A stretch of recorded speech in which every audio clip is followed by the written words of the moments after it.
Hi, everybody. Thanks for joining today. I'm Nicole Clement. I'm a program specialist here with the Technical Assistance and Services Center, or TASC, the federally funded technical assistance program for flex and ship programs. Our webinar today is focused on our new document, our new guide that came from a summit, and Tracy Martin will talk more about this. But the learning objectives for today's webinar are to recognize the key challenges facing rural healthcare systems in terms of workforce development stability, especially in rural EMS. We're going to talk about some key strategies that the summit participants came up with, and as they relate to innovative workforce development and sustainability for rural EMS. And then we're going to talk about some potential roles and activities for state flex programs to help advance or achieve rural EMS workforce strategies. Anusha, next slide. Our speakers today, obviously I just introduced myself. There's me on the right. Tracy Martin is the Director of Population Health, and Ben Wasmond from Safe Tech Solutions also attended the summit. So the two of them were both there, and they're going to talk about the summit, how it happened, and what came out of it. So I'll just introduce them briefly, and then I'll turn it over to Tracy to go ahead and start. So Tracy Martin is the Director of Population Health here at the National Rural Health Resource Center. She joined the center in 2009 and directs the development and implementation of population and community health services for hospitals, networks, and states in alignment with our center's vision to sustain and improve healthcare in rural communities. She serves as a subject matter expert to clients on program design and evaluation, strategic planning, population health, community health needs assessments, community collaboration, and strategies for transitioning to value-based healthcare. Tracy supports the center's work in health equity, strategic partnerships, business development, strategic execution, and implementation. On top of all of that, she's responsible for the direction of the TASC program and the SHIP program, including strategic planning and work plan development and implementation. Ben Wasmond of Safe Tech Solutions. Ben has 32 years of diverse experience in EMS and knows and understands EMS operations in both paid and volunteer EMS organizations. He began his career in a small rural basic life support, or BLS, ambulance service, and through the years has helped to advance this service to a combination full-time volunteer advanced life support system, or ALS, so both full-time and volunteers. He recently celebrated over 21 years with this department, where he still works as a paramedic. In addition to his volunteer and frontline experience, Ben is the Director of Operations for a private not-for-profit ALS critical care EMS service. Prior to becoming director, he held numerous roles, including paramedic, field lead, supervisor, and manager. In addition to his EMS experience, he has been a firefighter and has worked and trained in the fire and rescue arena. And Ben brings his leadership experience as a director and personal experiences of working at all levels of systems across multiple states. So with that, I will turn it over to Tracy to get started. Thanks, Nicole. It's nice to be here today, and Ben, it's always great to be presenting with you. So I've learned a lot from Nicole and Ben over the years about rural EMS and the needs and opportunities with that.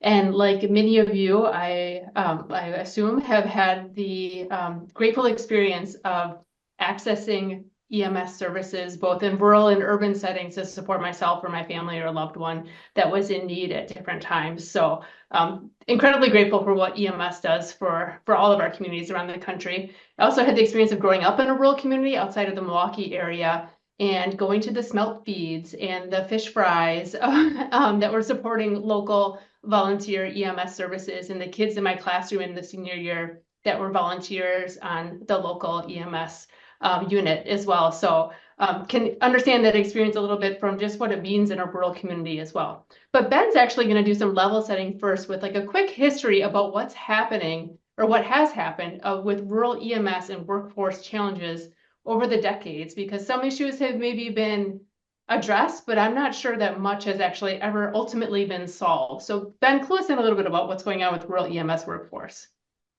Thank you, Tracy. And many of you probably know this, but it is, like she said, level setting is depending on how long you've been in this realm or familiar with the history of EMS, it really plays directly into the challenges we're seeing today. When you talk about rural health, rural EMS workforce, there's a direct connection to really how EMS got started in the United States.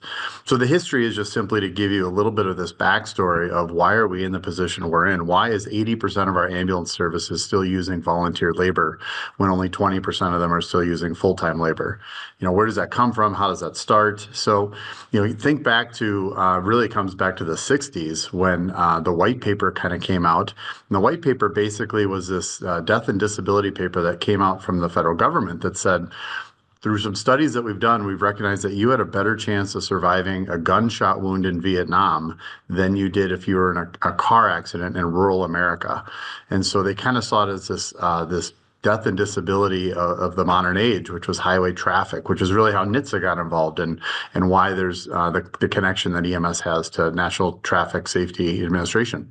So this white paper comes out and they start to recognize that EMS is something that really needs to happen in rural communities and for all of these many reasons, but it was really trauma focused.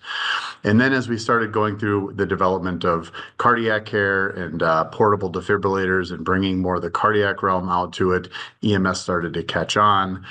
You may or may not be familiar with the show Emergency. That kind of brought EMS at that time into everyone's living room. So Johnny and Roy and LA County Fire Department on people's television sets watching EMS, which again was very unique in that it was LA County. It was a full-time department. They were paramedics.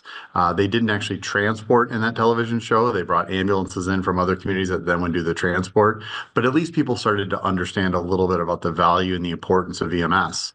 So basically, as this starts to catch on into the 80s, the federal government decides that we need to have some sort of federal funding to have EMS. And so they basically created these 333 regions oversaw by a gentleman by the name of Dr. David Boyd that said, here's how we're going to break up the United States. We want to make sure that each of these regions have some funding, and the funding is going to come from the federal government, and we'll basically solve this issue of EMS in America. So in the 80s, then the Balanced Budget Act came through, and Reagan was in office. This isn't a red or blue question, but it just happened to be that when they went to balance the budget, EMS was the first to lose its funding. So those 333 regions essentially disappeared kind of overnight. Many communities were now left with kind of their individual response to figure out EMS in their area. So EMS as a funding source really comes down to two things. You either have to have the revenue, the volume for fee for transport, or you have to have some sort of subsidy. Occasionally there's a blend of the two. So these rural communities that didn't have high call volume but needed EMS essentially then created their own.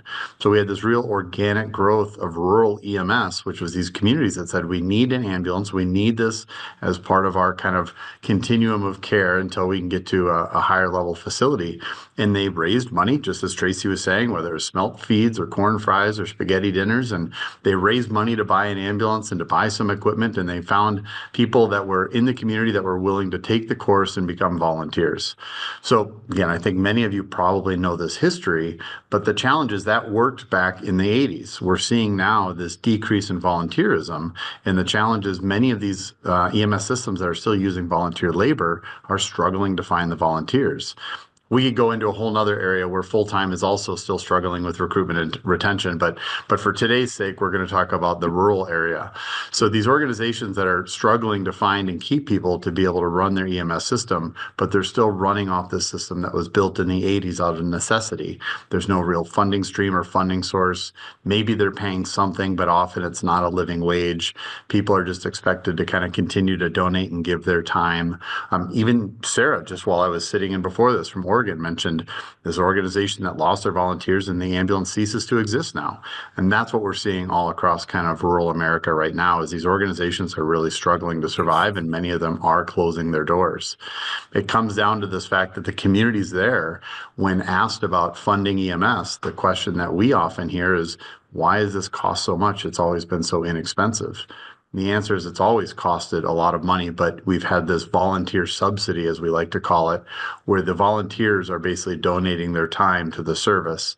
And if you do the math, that volunteer subsidy can usually end up to be anywhere between $300,000 to $500,000 a year if you had to pay those positions a full-time living wage. So as the subsidy of volunteerism is going away, these rural areas are really struggling to figure out how to keep their EMS systems alive. But the history of how that all came to be is this process that started from recognizing it, trying to fund it, funding going away, but the community saying we still need to do something.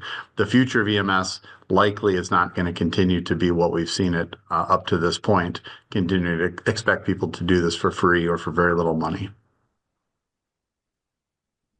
Thanks, Ben. Yeah, that's interesting. There's so many different layers of what's going on. So the next slide, this is kind of the lead into why we developed the Workforce Summit in itself. So Anusha, if you can flip along, thank you.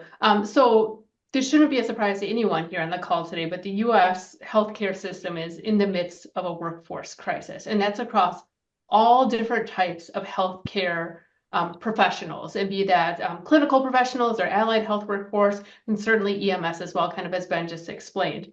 And the American College of Healthcare Executives sends out an annual survey to their membership. And in 2023, for the second year in a row, the respondents to that survey, which are healthcare leadership within, a hospital clinic system, reported for the second year in a row that workforce was their number one challenge that was happening within their systems. Previously, it had been about financial challenges, which is not a surprise to any of us working within rural health.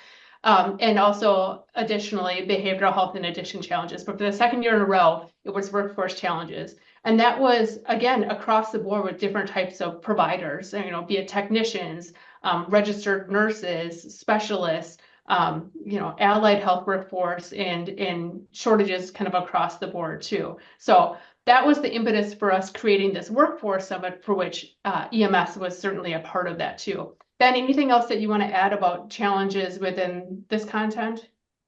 Just reiterating what you've said, because not only do we have this challenge about the rural workforce and the volunteerism, but even if we wanted to start paying more, the challenge is where's the money going to come from? The subsidies that come from the communities is always a challenge. The financial reimbursement model for EMS is a difficult system, I'll say politely. The reimbursement that we get for Medicare and for Medicaid. And again, then you get these rural communities that don't necessarily have a lot of volume. So even if they bill fee for service, the volume isn't enough that's going to sustain the budget that they would need. But yet the organization needs to exist. The next closest ambulance service could be 40 miles away, or the hospital could be 40 miles away. And so, they need to be there. But this whole challenge about workforce in general for full-time paid organizations are struggling. And so now we take that and compile it with this volunteerism model. The challenge is that we can't just simply bill for services because we only get so much back through kind of the Medicare process or Medicaid process. And then the behavioral and addiction side that comes up too is we're seeing more volume. And so the more run volume, the volunteer services that maybe did 50 or 60 calls a year might now be doing 100, 120 calls a year. So the time away that they're taking, whether from it's a job or from home, to do this as a volunteer is just much more than it ever used to be in the past. And so that creates challenges with people willing to do the work. Mm-hmm. Yeah, absolutely. So that kind of all leads us into describing a little bit more about the Rural Healthcare Workforce Summit. So that summit, when we created that and invited the experts like Ben to be present. On the next slide, we'll start talking about this. The American Hospital Association then mentioned to us an intriguing quote that kind of helped to level set when we started the summit. And that was that we don't have a workforce problem, we have a work problem. And to care for increasing number and amount of care, we need to work differently. And we being the collective we that are serving the rural healthcare environment. So Anusha, if you can skip two slides ahead to the purpose slide of the Rural Health Workforce Summit. This was held in just the spring of this year, again, by the Technical Assistance and Services Center through our cooperative agreement and in collaboration with the Federal Office of Rural Health Policy to bring together a group of national experts from all different aspects of rural healthcare to try to identify alternative workforce strategies to aid in rural health workforce recruitment, retention, and really to support sustainability. And through this, we talked about, addressing the challenges that really the purpose of the summit was not to talk about policy. Those were aspects in the room that some of the experts had some influence on, but not all of us. So really our purpose was to talk about what are the innovative strategies that could be identified. The next slide then explains a little bit about how we went about our discussions over the 2 half days of this summit. And one was that health equity was this umbrella concept, importantly so, that everything within the discussion was framed within, recognizing that health equity not only means that at the individual level, we all have equitable access to healthcare that's needed and right for us as individuals, and that it's accessible, but also that we needed to have an equity mindset when it comes along to workforce, and that those entering or within the current healthcare workforce need to have access to sustainable careers that are well-paying, that support their livelihood, and that are leveraging the skills that they bring to the table and encouraging them to have an equitable workplace environment, if you will. The summit participants also identified 3 principles that were really important in how the content was framed and actually helped us to not just reiterate the same words kind of over and over. And that was the importance of community, how valuable community is in the rural setting and how we leverage our local assets to identify and address the opportunities or gaps that do exist. The role of rural ingenuity, that we need to often do more with less and think about how we can, again, leverage those assets and adjust quickly and responsively to what the needs might be presenting as. And third, that the alignment of payment is really important. Ben's already talked about this a couple times over, that we can come up with the most brilliant solutions, but if there's no one or no entity willing to pay for that or fully pay for that, it might be a non-sustainable solution. So our content then with the strategies that we identified were framed within this. So I'll go ahead on the next slide and identify and explain to you what the 4 core strategies are that were identified. And then Ben and I are going to have a conversation with you all to kind of add some more detail into what these strategies are. So as you can see on this screen, there were 4 core strategies that were identified to build and maintain the rural health workforce. So first was to innovate and expand new and existing rural workforce roles to meet consumer and healthcare organization needs. Second was to build partnerships and networks to develop collaborative workforce solutions. The third strategy was to leverage technology to improve access and health equity. And the fourth strategy was to maximize collaboration with educational institutions to build the rural health workforce pathway. Those aren't listed in any particular order, but it's just how the content arose during the summit itself. And we'll go through now a little bit and talk about each of these. So the first strategy that the group identified on the next slide was to innovate and expand the new and existing workforce roles to meet consumer and healthcare organization needs. So you can see the sub-bullets listed there, and those are the tactics, if you will, that an organization could think about addressing. So the guide itself, and we'll have a link at the end, has so much more robust information in it than what we can cover here in our short amount of time together. But some of the tactics that we talked about regarding this were expanding the scope and the capabilities of the current healthcare workforce. And I know this is extremely relevant to EMS. Also creating those career crosswalks and what that looks like for recruitment. We talked about some of that actually in our previous cohort conversation with the EMS supplement states. And then the third tactic was to maintain and enhance that traditional workforce approaches that are already existing, that are already working well. Ben, what else would you add about this that's really relevant to that rural health workforce in EMS? You covered so much. I think the only thing that I would add is we've recognized that what we've been doing isn't working, or it's not working long term. And again, as Tracy shared, the goal of creating and developing an EMS system, specifically in the rural areas, should be long-term, reliable, viable, sustainable, and equitable. All of the folks should be able to get the same level of care. And so that being said, we've recognized that the challenges that we've been faced with and the solutions we've come up with haven't been working long term. So we put a lot of band-aids on a lot of challenges, and we need to figure out how to do things differently. So as we start to figure out how do we expand the scope and capabilities, so what does it look like in rural healthcare when it may be beyond just the EMS role that they provide? And many places are doing that now, whether they call it community paramedic or mobile integrated healthcare. They're starting to think a little bit outside the box about what else can these healthcare providers do besides just ambulance transport. That's certainly a step in the right direction.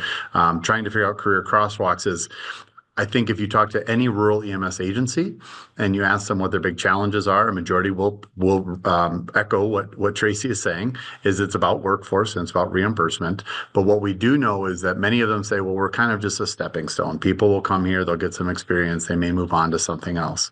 So if we know that, and if we know that about the generations that we're bringing in, we have to either adapt to it, or we can just continue to be frustrated by it. So our recommendation is we have to be able to adapt.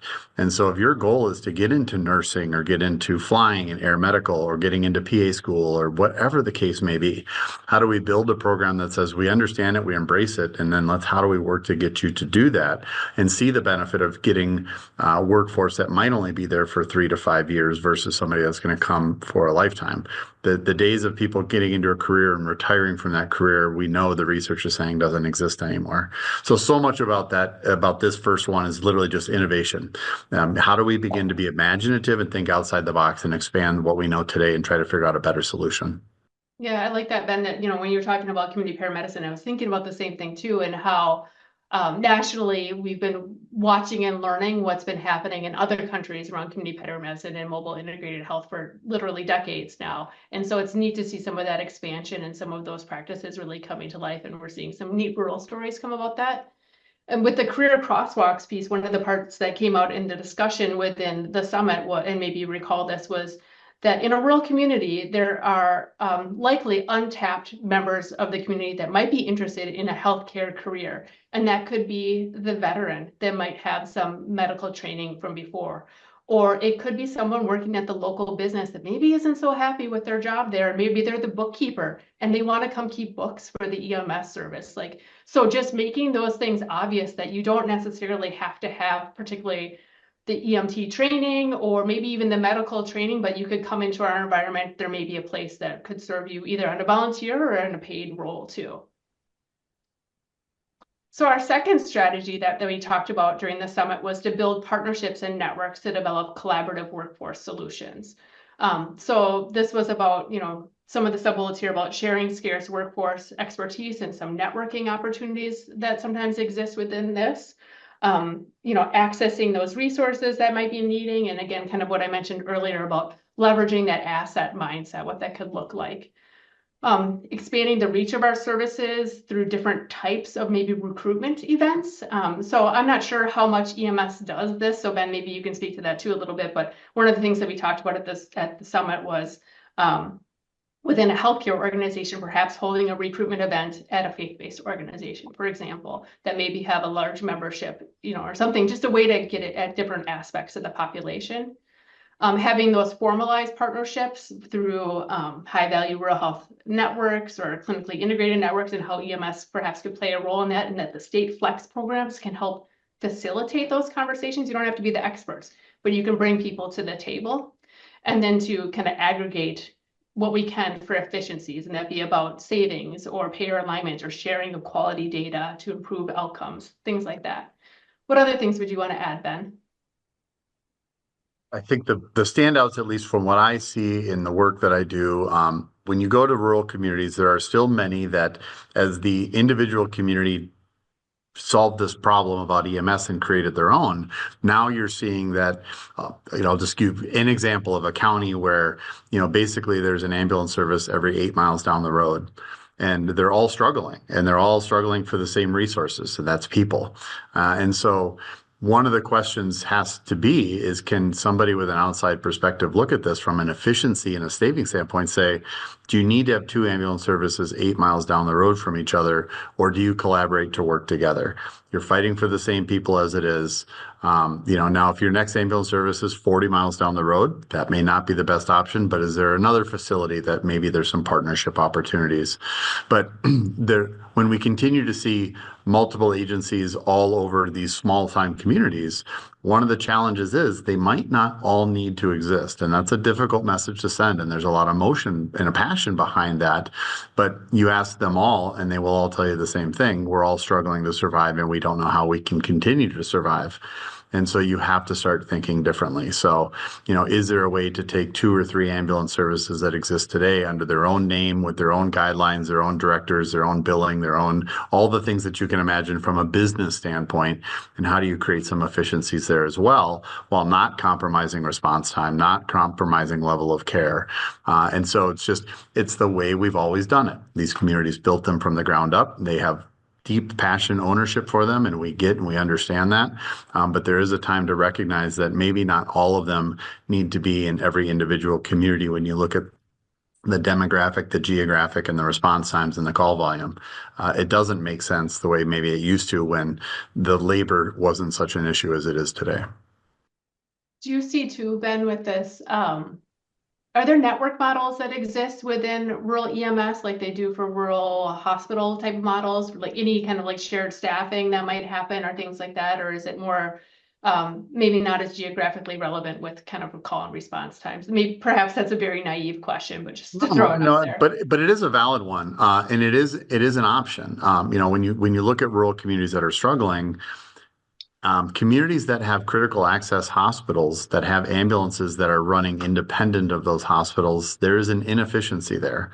And again, I'm clear to say it's not always the answer, but when you have a critical access hospital that can create a division or a department that's ambulance, they have the ability for more cost-based reimbursement, assuming the 35-mile rule applies and all of these other pieces.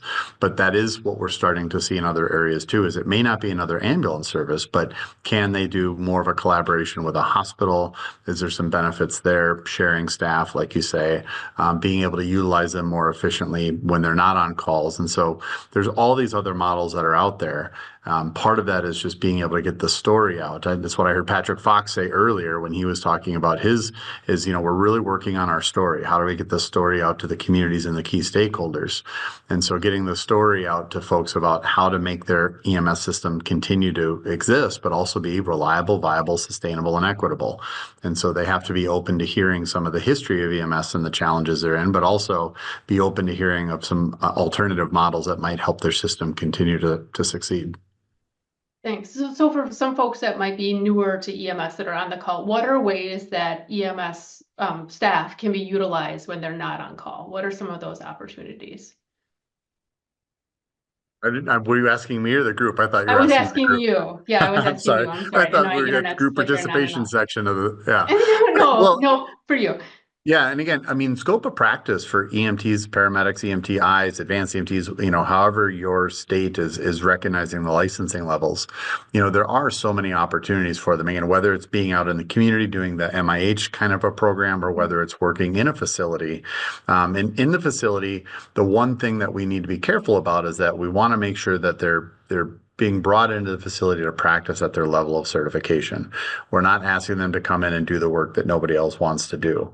And so can they come in and do IV starts and hang medications and do more advanced procedures if they're a paramedic?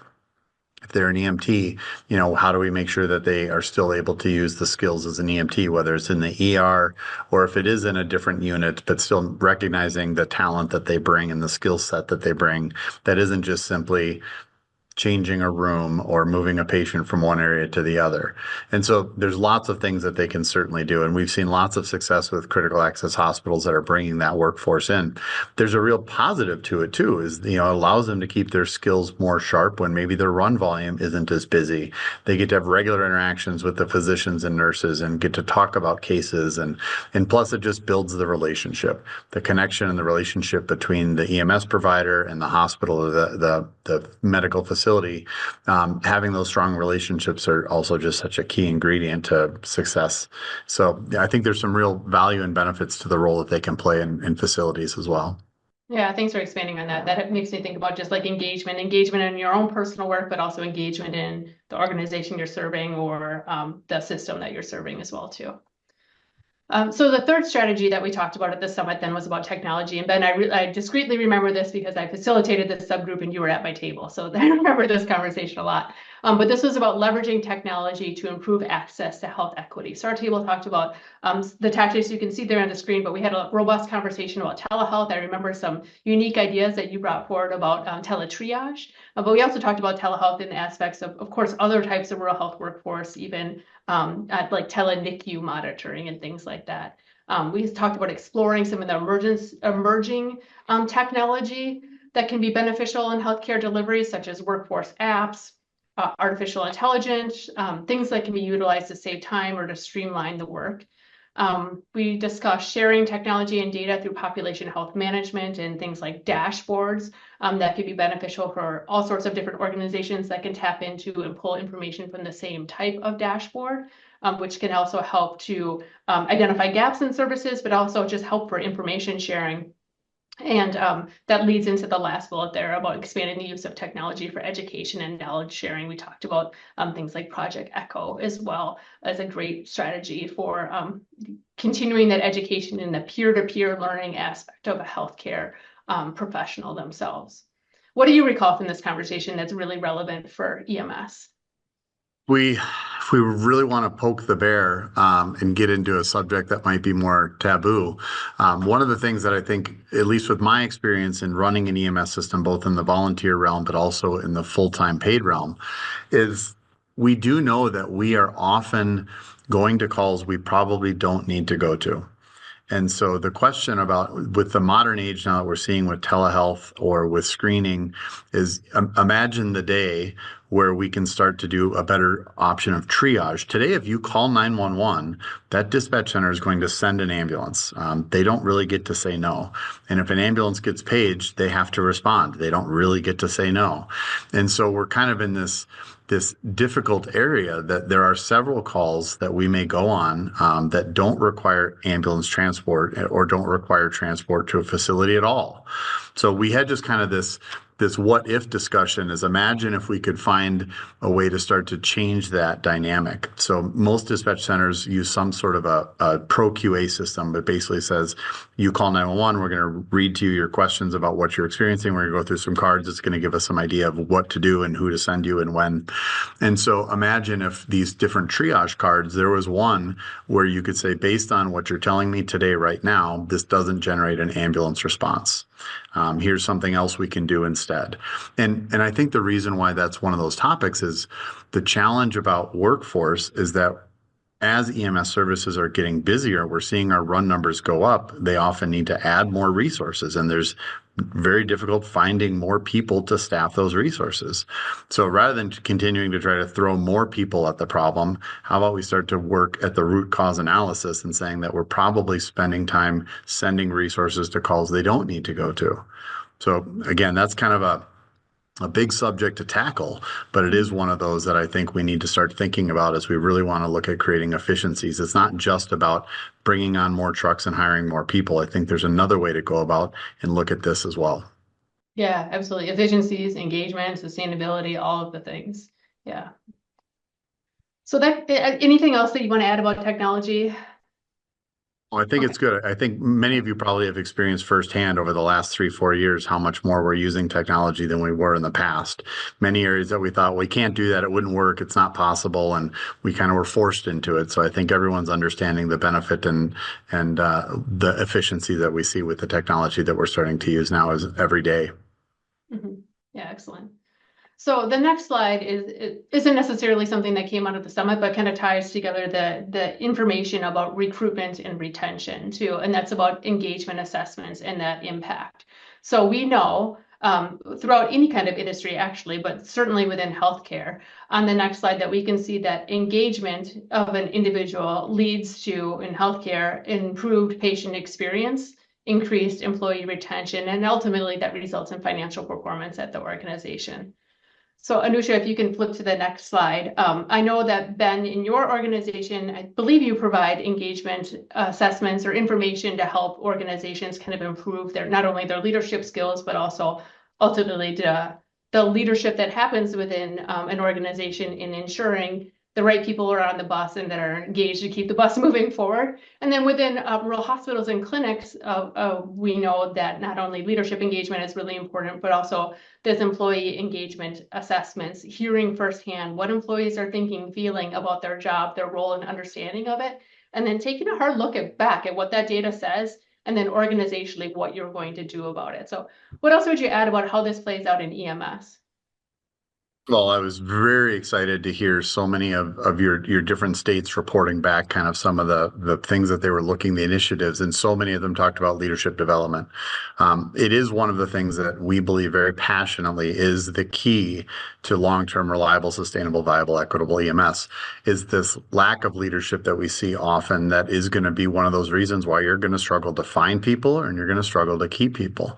And at its core is really about this piece of engagement, right? And having a highly engaged workforce and a culture that people want to be a part of does start with leadership. Everybody's responsible for it, but the leadership has to be the driver for it. They have to be the vision for it. And so this concept of working to build an organization that creates this culture that people want to be a part of, that has highly engaged employees. And we define engagement as loyal, enthusiastic, committed, and willing to do more than the minimum. If you can build an organization like that or has those key components, we believe that's the competitive edge. That's what will set you apart from other organizations. When you ask people what they want from work in healthcare, but in specifically studies with EMS, they often say it's three things. They want respect, meaning, connection. Meaning and connection kind of comes with the job because of the work that we do helping people, but without the level of respect is where we find is the biggest issue for people, where they either won't choose to join an organization or they won't stay in an organization. And when you think of respect, it might come down, you might think of pay. Pay never is the number one reason why people leave an organization. It's usually number 3 or number 5, depending on the study. And so it's the idea that this respect, meaning connection, being a part of somewhere they want to be a part of and feeling engaged is what will set you apart from somewhere else. We have seen tried and true cases of organizations that don't pay as much as the neighbors, but have a fully staffed roster because of the engagement and the culture they've created. The place down the road or in the next county over pays more, but people aren't going there to work there. So engagement is something that we absolutely believe. I'll say it again because it's so important. It will give you the competitive edge against others when looking to try to find and keep more of the right people. And that is the key word, is finding and keeping the right people. And that comes with leadership.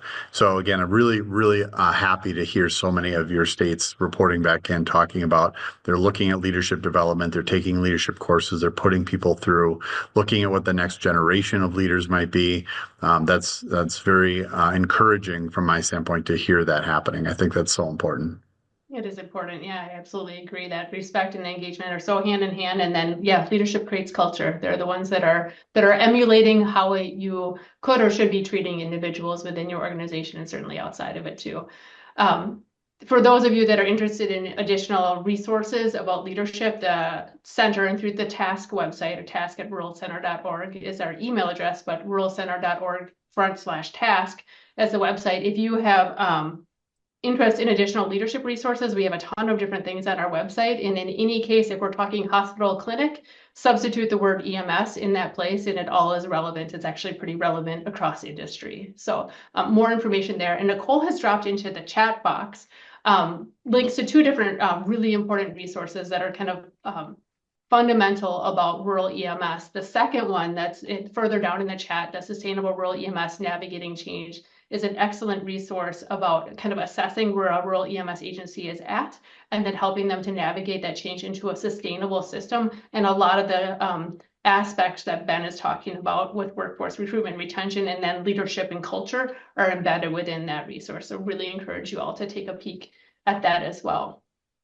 So as we wrap up, we want to make sure we leave you with something. So Nicole's first going to talk, or I think actually, yeah, Nicole's going to talk about some strategies that state flex programs can do, or what the role is of state flex programs in supporting these EMS workforce strategies.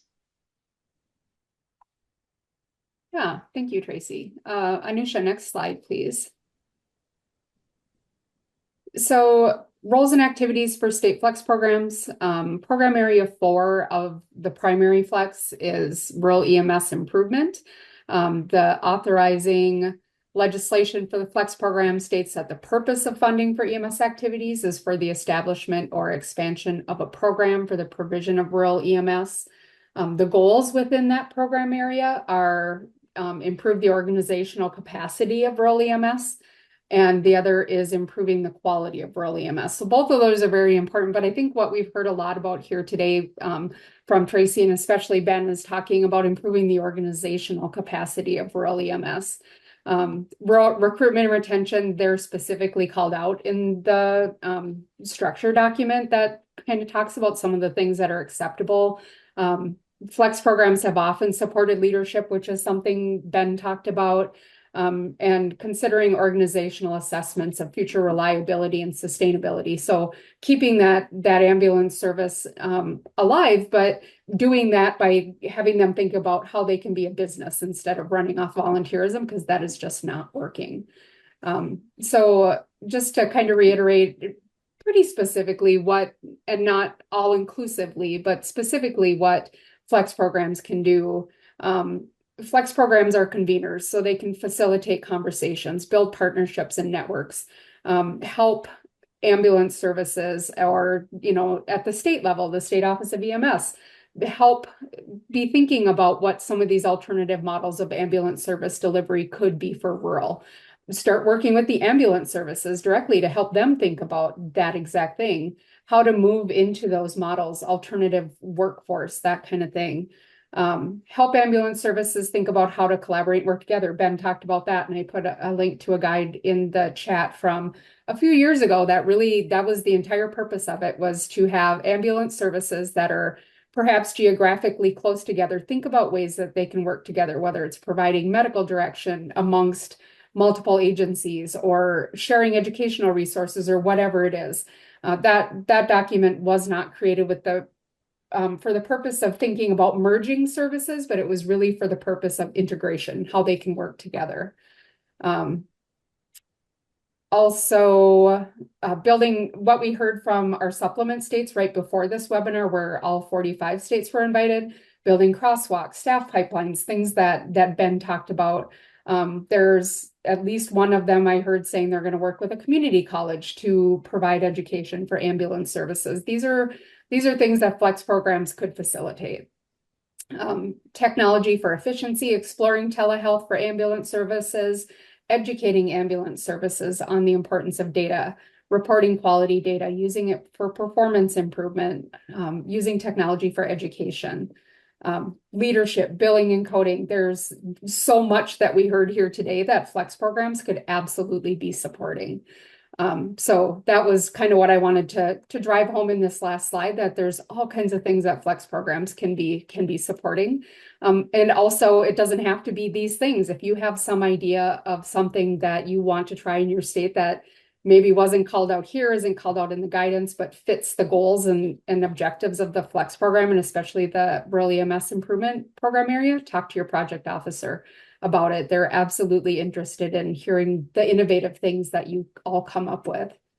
And then the last bullet on this slide, just really quick, is the Flex program EMS supplement that FRHP is supporting. That is a new 8 state Flex programs were awarded 5-year supplements. So those projects are kicking off. Any resulting resources, whether it's a webinar, recording, templates, guides, lessons learned, and best practices, will be shared broadly so that you all know what they've learned and what's working for them. Anusha, next slide. And Anusha, if you would go ahead and launch the polling, that would be fantastic. Just take a couple minutes here to answer these post-polling questions so we can get some idea of what you learned on this webinar today. And while you do that, Anusha, next slide if you could. There are some resources here. We are at time, so I'm not going to go through them. They're in the presentation. We'll make sure that you all have access to this presentation. There's a link to the Building a Sustainable Rural Health Workforce Summit, and also a QR code. If you just want to pick up your phone and use your camera to scan it, it will open on your mobile device.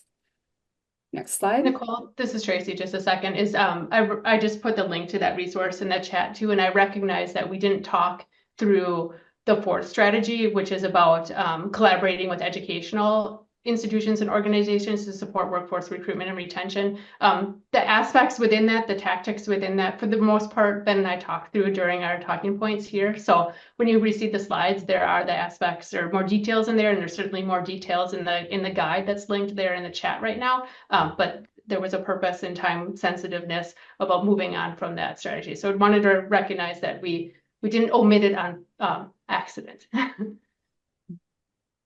Okay, again, we're at time, so Anusha, if you would just zip forward to the slide that has our pictures on it, so I can point out to you all that if you have any questions for Tracy, Ben, or myself about anything you heard here today, or anything really, anything you heard here today, you could contact any of the three of us. If you have questions about EMS and the Flex program, you could contact myself, and if you have questions about you know, the more technical things related to ambulance services, you could certainly contact Ben about that sort of thing.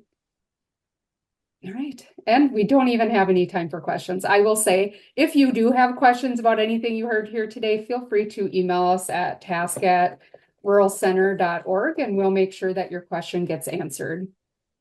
And thank you, everybody. Have a good day.